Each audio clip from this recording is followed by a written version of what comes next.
నమస్తే, welcome to A1 TV Telugu news. ఏసియాలోనే రెండవ అతిపెద్ద వరంగల్ వ్యవసాయ మార్కెట్ యార్డ్ రైతులకు కష్టాల కూపంగా మారింది.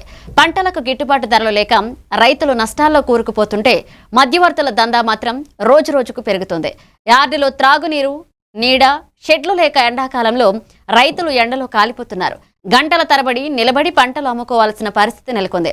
ఇక తూకం యంత్రాల గందరగోళం, గోదాముల కొరతతో పంటలు పాడైపోతున్నాయి. ఇక చెల్లింపులు ఆలస్యంగా రావడంతో అప్పుల ఊపిలో రైతులు మునిగిపోతున్నారు. ఇక సమస్యలు తెలుసుకుని కూడా ప్రజాప్రతినిధులు, అధికారులు పట్టించుకోకపోవడంపై రైతులు తీవ్ర ఆగ్రహాన్ని వ్యక్తం చేస్తున్నారు. ఈ క్రమంలో రైతు సంఘాల నాయకులతో మా Warangal special correspondent Perumandla Venkat face to face.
Welcome to A1 TV. ప్రస్తుతము ఏసియాలో బిగ్గెస్ట్ మార్కెట్ ఏన్మాన్ మార్కెట్లో ఉన్నాము.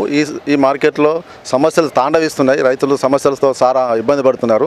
ఈ రైతు సమస్యలపై గత కొన్ని సంవత్సరాలుగా రైతు సంఘ నాయకులు పోరాడుతున్నారు. అసలు ఇక్కడ ఏం సమస్యలు ఉన్నాయి, ఏ విధంగా పోరాడుతున్నారు, ఇక్కడ రైతు సంఘ నాయకులతో మాట్లాడుతున్నాం. నమస్తే సార్. ఏసియాలో బిగ్గెస్ట్ మార్కెట్, ఇంత పెద్ద మార్కెట్లో ప్రతిసారి సమస్యలు తాండవిస్తున్నాయి. అసలు ఇది ఎండాకాలంలో నీళ్ళు లేదంటారు, వాటర్ లేవంటుండ్రు, బాత్రూమ్ లేవంటారు. అసలు ఇక్కడ ఏం సమస్యలు ఉన్నాయి, మీరు దీన్ని ఇన్ని సంవత్సరాలు ఏం పోరాటం చేస్తున్నారు? నా పేరు సోమిడి శ్రీనివాసు, తెలంగాణ రైతు సంఘం రాష్ట్ర కన్వీనర్ను. ఆసియా ఖండంలోనే అతిపెద్ద వరంగల్ ఏన్మాముల వ్యవసాయ మార్కెట్. ఈ యొక్క మార్కెట్ ఆదాయం కూడా 40 కోట్ల నుంచి 50 కోట్ల మధ్యన ఆదాయం వస్తుంది. మరి ఇంత పెద్ద ఆదాయం వచ్చే మార్కెట్లో ఈ ఆదాయం ఎవరి వలన వస్తున్నదంటే రైతు కష్టపడి పంట పండించి మార్కెట్కు తీసుకొస్తేనే ఈ ఆదాయం అనేది వస్తున్నది. మరి ఈ ఆదాయాన్ని సక్రమంగా ఈ మార్కెట్లో రైతులకు సదుపాయాలు కల్పించడానికే ఖర్చు పెట్టవలసిన అవసరం ఈ ప్రభుత్వాలు ఉన్నాయి. మరి అలాంటి పరిస్థితిలో ఇక్కడ వచ్చినటువంటి ఫండ్ను ఖర్చు పెట్టకుండా ప్రభుత్వం మలుచుకొని ఎక్కడో ఖర్చు పెట్టి ఇక్కడ వరంగల్ ఏన్మాముల వ్యవసాయ మార్కెట్ను నిర్వీర్యం చేస్తున్నారు. ఇవాళ చూస్తున్నాం మనం. ఇవాళ ఒక 3 రోజుల కాంచెల్లి 50,000 బస్సు వస్తున్నది, మిర్చి బస్స. ఒకప్పుడు 1,00,000 బస్సాలు దాటింది. 1,20,000, 1,40,000 వచ్చిన దాఖలాలు కూడా మన వరంగల్ ఏన్మాముల మార్కెట్లో ఉన్నది. మరి వారు ఇవాళ మార్చి కూడా అయిపోతున్నది, మళ్ళీ ఏప్రిల్కి వస్తున్నది. విపరీతమైన ఎండలు పడుతున్నాయి. మరి ఆ ఎండలలో రైతులు ఏ రకంగా అమ్ముకుంటున్నారో చూడండి. కనీసం పైన తడకలు, ఆ ఎండలు లేకుండా తడకలు వేసే పరిస్థితి కానీ వాళ్ళకు సదుపాయాలు కల్పించే పరిస్థితి కూడా లేదు. మరి ఇంత డబ్బు వస్తున్నది, 47 కోట్ల ఆదాయం వచ్చినటువంటి మార్కెట్. మరి ఆ 47 కోట్ల రూపాయలు కనీసానికి ఒక 2 కోట్లు పెట్టైనా కూడా రైతులకు నీడ చేసే పరిస్థితి లేదు ఏన్మాముల వ్యవసాయ మార్కెట్లో. అదేవిధంగా ఇప్పుడు 2 సంవత్సరాలు వెళ్ళి 3వ సంవత్సరం రన్నింగ్ అవుతున్నది ఈ ప్రభుత్వం వచ్చి. మరి ఈ ప్రభుత్వం వచ్చి 3 సంవత్సరాలు అవుతున్న క్రమంలో కూడా ఇప్పుడు కూడా మార్కెట్ కమిటీ లేదు, దిక్కు లేదు, దశ లేదు. రైతుకు ఏదైనా బాధ వచ్చిందంటే ఎవరికి చెప్పుకోవాలి? ప్రభుత్వ అధికారులు ఏమంటారు? ప్రభుత్వ అధికారులు మేము చూస్తామండి, వాళ్ళని పిలిపిస్తామండి, మేము పరిష్కారం చేస్తామండి, ఆ మేరకు జరుగుతుంది ప్రభుత్వ అధికారులది. అదే కమిటీ ఉంటే బాధాపకంగా రాజకీయ పరంగా వాళ్ళు బదనాం అవుతారు. కాబట్టి మాలాంటి రైతు సంఘాలు కూడా గొడవ చేయడం వల్ల ఆ సమస్య వచ్చినప్పుడు దీని మీద మనం బదనాం అవుతామని చెప్పి తక్షణమే ఆ సమస్య మీద యాక్షన్ తీసుకునే పరిస్థితి ఏర్పడుతుంది. మరి ఆ కమిటీ ఈ రోజు కల్లా కూడా ఏర్పాటు చేయకపోతే రైతు పక్షానం రైతే రాజుని చేస్తామన్నటువంటి ఈ ప్రభుత్వాలు మరి రైతుని ఎంత నిర్వీర్యం చేస్తుందో ఒకసారి పంట అమ్ముకునే విషయంలో చూద్దాం. వాస్తవానికి ఇవాళ రైతుకు పంట అమ్ముకోవాలంటే కత్తి మీద సాము లెక్క ఉన్నది. ఇవాళ పండించేది ఒక ఎత్తు అవుతుంది, రైతుకు మార్కెట్కి వచ్చి పంట అమ్ముకోవడం ఒక ఎత్తు అవుతుంది. ఇవాళ ధర ఏ ధర పలుకుతుందో అర్థం కాని పరిస్థితి. నిన్న 20,000 అమ్మిందంటే ఇవాళ 14,000 అమ్మచ్చు, 13,000 అమ్మచ్చు, 19,000 అమ్మచ్చు. ఎందుకు అమ్ముతుందో అది రైతుకు తెలియదు, ఎందుకు దిగిందో రైతుకు తెలియదు. ప్రపంచ మార్కెట్లో మరి రైతుకు ఏ రకానికి ఏ ధర ఉన్నది ఆ ధరని ఎమ్మటే స్క్రీన్ మీద పెట్టి చూపెట్టాలి, మార్కెట్లో ఆ స్క్రీన్ ఏర్పాటు చేయాలి. ఇవాళ వాస్తవానికి ఇంకో రాష్ట్రంలో ఇప్పుడు ఈ సన్నాలకు 1,900 రూపాయలు ఉన్నది. ఇవాళ అదే ధర 1,900 ఆడున్నది, ఈడ 1,800 పడ్డది అనుకో. 1,000 రూపాయలు ఎందుకు తక్కువ పడ్డదని రైతు అడగవాలి పరిస్థితి ఏర్పడుతుంది. అది ఎందుకు దిగుతుందో ఎందుకు పెరుగుతుందో రైతుకి ఏం తెలియదు. ఈ పరిస్థితి ఉన్నది. ఈ పరిస్థితిలో ఇవాళ వాస్తవాన్ని చెప్పాలంటే మిర్చి రైతు పండియాలంటే పంట పండియాలంటే భయపడుతున్నాడు. ఒక రకంగా చెప్పాలంటే కత్తి మీద సామైంది. ఇవాళ ఎకరాల కొద్ది ఆత్మహత్యలు చేసుకుంటున్నారు. ఒకప్పుడు పత్తి రైతుల ఆత్మహత్య ఉండే, ఇవాళ మిర్చి రైతుల ఆత్మహత్య పెరుగుతున్నది. ఈ క్రమంలో ప్రభుత్వం ఇప్పటికైనా చొరవ చూపెట్టుకొని ఈ యొక్క ఏనుమావుల మార్కెట్ను రైతుకు అన్ని రకాల సదుపాయాలు కల్పించవలసిన అవసరం ఉన్నది. ఇక్కడికి వచ్చినటువంటి ఫండ్, ఈ ఏనుమావుల మార్కెట్కి వచ్చినటువంటి ఫండ్ను ఇక్కడనే ఖర్చు పెట్టాలి, ఆ ఆర్థికాన్ని ఇక్కడనే ఖర్చు పెట్టాలి. రైతుకు డెవలప్ చేయాలి. వాళ్ళకి అసలు వసతులు లేవు. అరే కనీసానికి ఒక 4 బెడ్లు కరెక్ట్గా వేసి పాపం ఓ 2 గంటలు పండుకుందాం అనంటే ఆ వసతులు లేవు. రైతుల పరిస్థితి విశ్రాంతి భవనం లేవు. అదేవిధంగా టాయిలెట్స్ కూడా పూర్తి స్థాయిలో అవి ఎక్కడో ఉంటాయి. మా రైతుకు తెలియదు పాపం. ఎక్కడో మహారాష్ట్ర నుంచి వచ్చే రైతుకు ఆ టాయిలెట్ ఎక్కడున్నాయో వాళ్ళకి ఏం తెలుస్తుంది.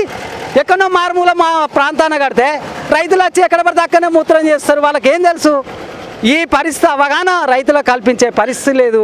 ఈ ఏనుమావుల మార్కెట్ అనేది మరి ఇంకొక ఇదే రకంగా ఉంటే కనుక ఒక 5-6 సంవత్సరాల మూతపడే పరిస్థితే ఉన్నది ఏనుమావుల మార్కెట్ అనేది.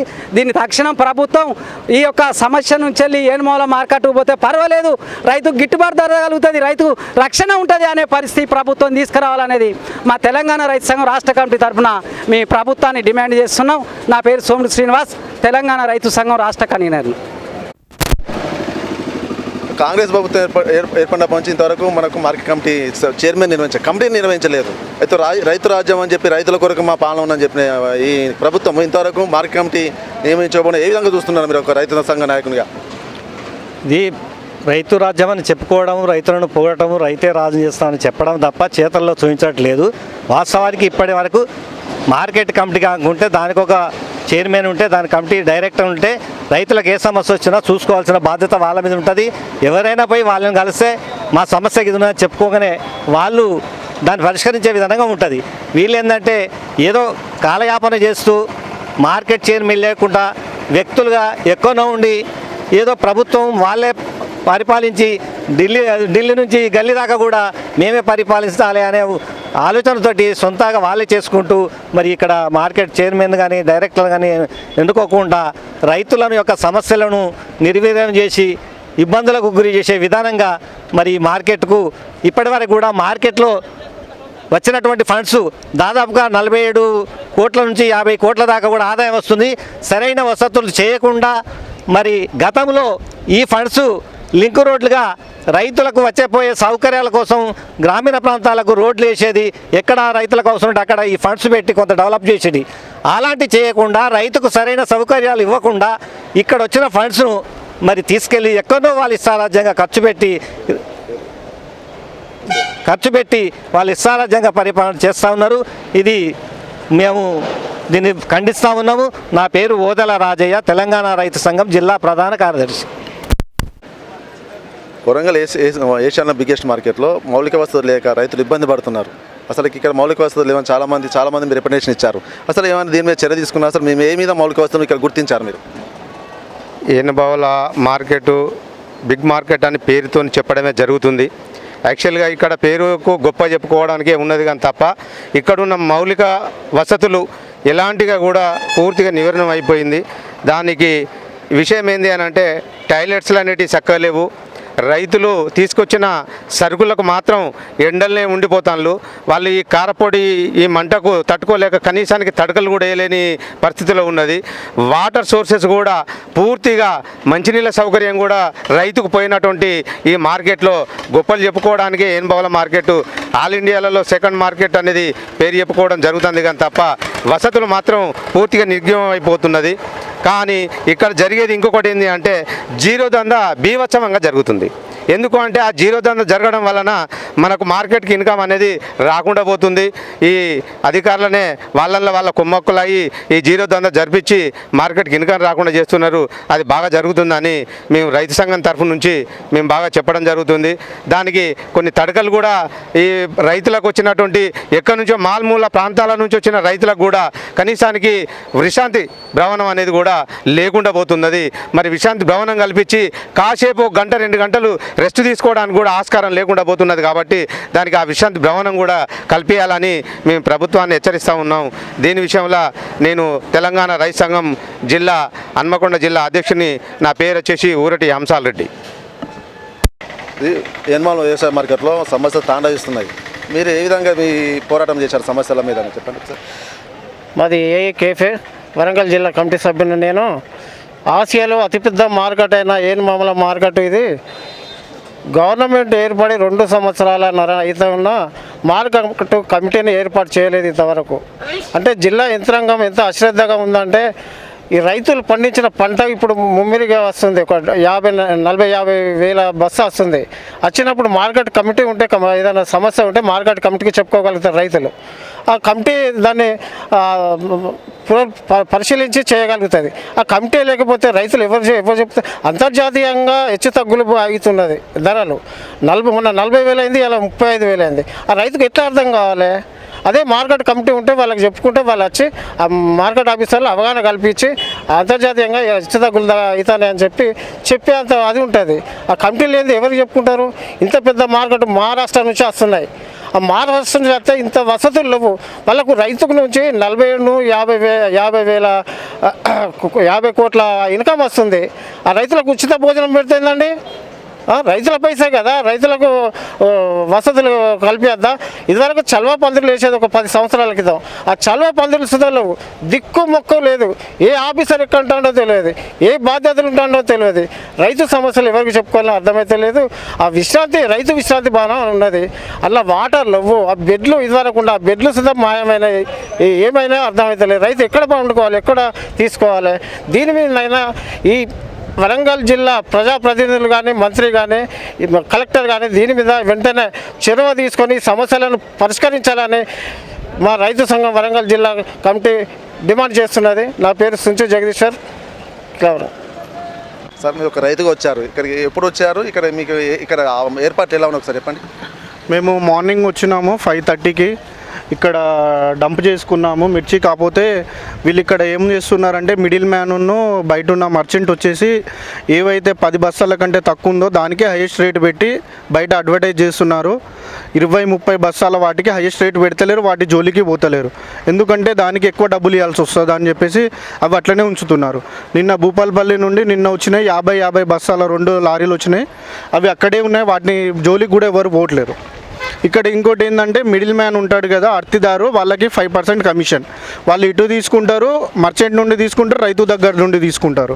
ప్లస్ ఇక్కడ రెగ్యులేషన్స్ ఏం లేవు. ఇక్కడ నుండి గవర్నమెంట్ అఫీషియల్స్ ఎవరున్నారు, చైర్మన్ ఎవరున్నారు, ఎవరు వచ్చి ఏం పట్టించుకుంటలేరు.